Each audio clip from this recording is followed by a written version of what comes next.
वहीं इस वक्त पूरे एशिया में उथल पुथल मची हुई है। कहीं युवाओं के विद्रोह से सरकारें गिर रही हैं तो कहीं कट्टरपंथी हावी हैं। किसी देश में सेना का हुक्म चल रहा है तो किसी की जमीन पर युद्ध की आग सुलग रही है। लेकिन इन सब के बीच भारत एक ऐसा देश है जो न सिर्फ स्थिर है बल्कि पहले से ज्यादा मजबूत और ज्यादा आत्मविश्वास से भरा हुआ है। दुनिया ये देखकर हैरान है कि आखिर जब पूरा पड़ोस संकट से घिरा हुआ है तो भारत कैसे इतनी मजबूती से खड़ा है। इसका जवाब जानने के लिए देखिए ये रिपोर्ट। ये तमाम तस्वीरें एशिया के देशों की, वो देश जो कभी शांति का प्रतीक हुआ करते थे लेकिन अब अशांत है।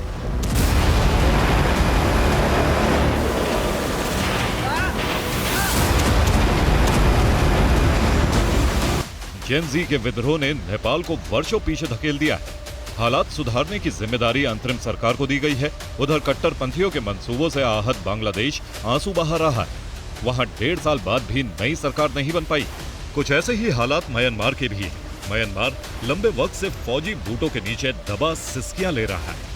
सैन्य शासन का बोझ झेल रहे लोकतंत्र की सांसें उखड़ती नजर आ रही हैं।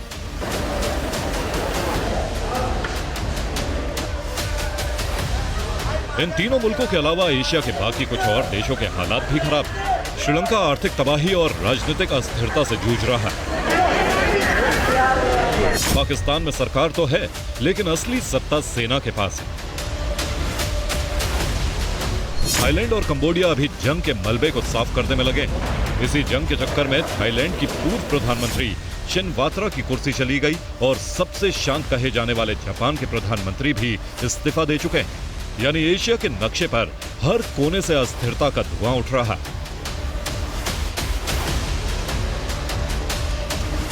लेकिन इन सब के बीच भारत उसी मजबूती और उसी आत्मविश्वास से खड़ा है। इसकी सबसे बड़ी वजह है भारत का लोकतंत्र, क्योंकि लोकतंत्र की सबसे बड़ी ताकत होती है स्थिरता। और भारत ने यह साबित किया है कि अशांत एशिया में भी उसकी नींव हिलने वाली नहीं है।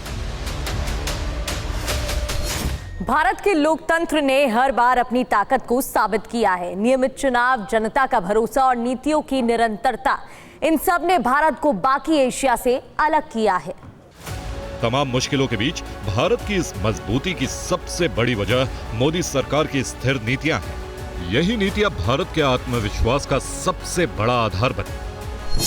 IMF और वर्ल्ड बैंक के आंकड़े बताते हैं कि आज भारत सबसे तेजी से बढ़ती अर्थव्यवस्था है।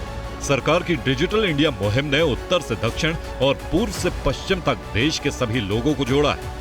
UPI पेमेंट्स ने पूरी दुनिया को चौंकाया। रक्षा क्षेत्र में मेक इन इंडिया की धूम पूरी दुनिया में मच रही है और वोकल फॉर लोकल से लेकर भारत अब ग्लोबल साउथ तक की आवाज बन चुका है। नेपाल में जो कुछ हुआ उसके बाद दुनिया के कई देशों में डर है। इंदौर के एक कार्यक्रम में RSS प्रमुख मोहन भागवत ने कहा कि ब्रिटेन के पूर्व प्रधानमंत्री विंस्टन चर्चिल की भविष्यवाणी गलत साबित हो गई। उन्होंने कहा कि आज ब्रिटेन की बंटने की कगार पर ब्रिटेन पहुंच चुका है।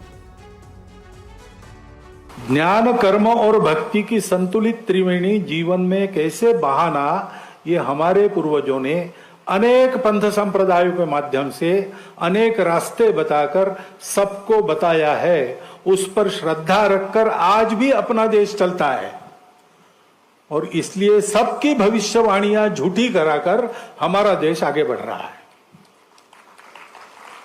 चर्चिल ने कहा था तुम टिकोगे नहीं, स्वतंत्र हो जाओगे तो बट जाओगे, वो नहीं हुआ। इंग्लैंड बटने की स्थिति में आ रहा है। हम नहीं बटेंगे, हम बढ़ेंगे आगे। कभी बढ़ गए थे वो भी हम मिला लेंगे फिर से।